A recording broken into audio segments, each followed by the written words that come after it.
نحمدہ ونصلی ونسلم علی رسولہ الکریم۔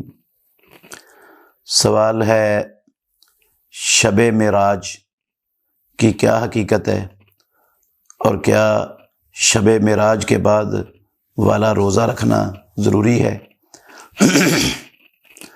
محترم بھائیو، اس بات میں تو کوئی شک نہیں ہے کہ اللہ مالک الملک نے اپنی قدرت کاملہ سے اپنے آخری نبی خاتم النبیین محمد الرسول اللہ صلی اللہ علیہ وسلم کو معراج کروایا ہے۔ مکہ سے لے کر بیت المقدس تک اور بیت المقدس سے لے کر 7ویں آسمان تک اور 7ویں آسمان سے سدرۃ المنتہا تک اللہ رب العالمین نے حالت بیداری میں رسول اللہ صلی اللہ علیہ وسلم کو رات کے کچھ حصے میں سیر کروائی اور پھر مکے پہنچا بھی دیا۔ تو یہ حالت بیداری میں ہوا ہے اور رسول اللہ صلی اللہ علیہ وسلم کو بہت ساری چیزیں مالک الملک نے اس سفر کے اندر دکھائی ہیں۔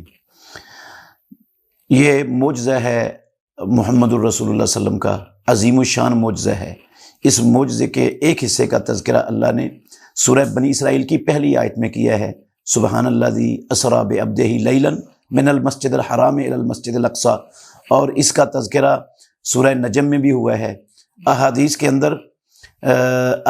اندر اس معراج کی پوری تفصیل رسول مکرم صلی اللہ علیہ وسلم سے ثابت ہے اور حضرت انس بن مالک رضی اللہ عنہ اور دوسرے صحابہ نے بیان فرمائی ہے۔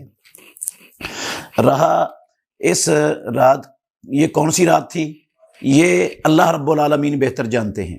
اللہ رب العالمین نے اس رات کا علم اپنے بندوں سے چھپا دیا ہے، وہ اس کی حکمت بھی رب العالمین بہتر جانتے ہیں۔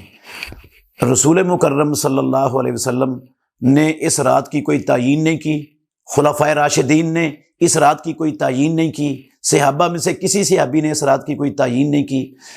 تاریخ اور سیرت نگاروں میں شدید اختلاف ہے کہ یہ تاریخ میں بھی اختلاف ہے اور حتیٰ کہ مہینے میں بھی اختلاف ہے اور سال میں بھی اختلاف ہے کہ کس سال رسول اللہ صلی اللہ علیہ وسلم کو اللہ رب العالمین نے یہ معراج کا اور اسراء کا معجزہ عطا فرمایا ہے۔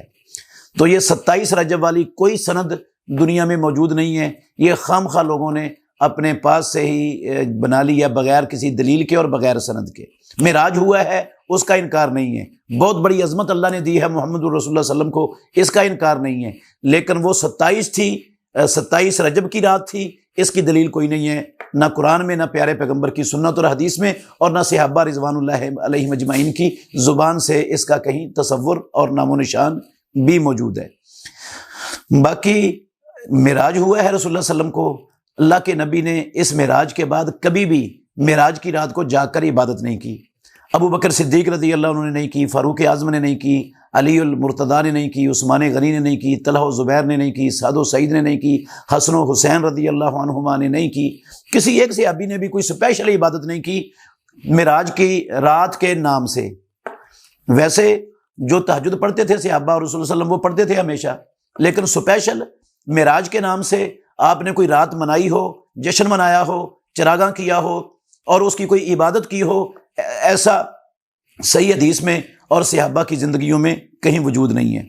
اور نہ ہی سپیشل شب معراج کے نام سے اگلے دن کا روزہ رکھنا رسول اللہ صلی اللہ علیہ وسلم سے ثابت ہے اور نہ ہی صحابہ سے ثابت ہے۔ کہیں بھی اس کا صحیح سند تو کجا کسی ضعیف سند کے اندر بھی، ضعیف حدیث کے اندر بھی اس کا وجود نہیں ہے۔ یہ کام اگر ثواب ہوتا، نیکی ہوتا، اللہ کے تقرب کا ذریعہ ہوتا اور اللہ کی عبادت ہوتی تو سب سے پہلے رسول اللہ صلی اللہ علیہ وسلم ضرور کرتے، صحابہ ضرور کرتے۔ اگر انہوں نے نہیں کیا تو یہ ہمیں اس سے گریز کرنا چاہیے، کیونکہ اسلام رسول اللہ صلی اللہ علیہ وسلم کی زندگی میں مکمل ہو گیا ہے، صحابہ نے اس پر عمل کیا ہے، جیسے صحابہ نے عمل کیا ہے ویسے ہم عمل کریں گے تو پھر اللہ کے ہاں وہ ہمارا عمل قبول ہوگا، ورنہ وہ عمل ہمارے منہ پر دے مارا جائے گا۔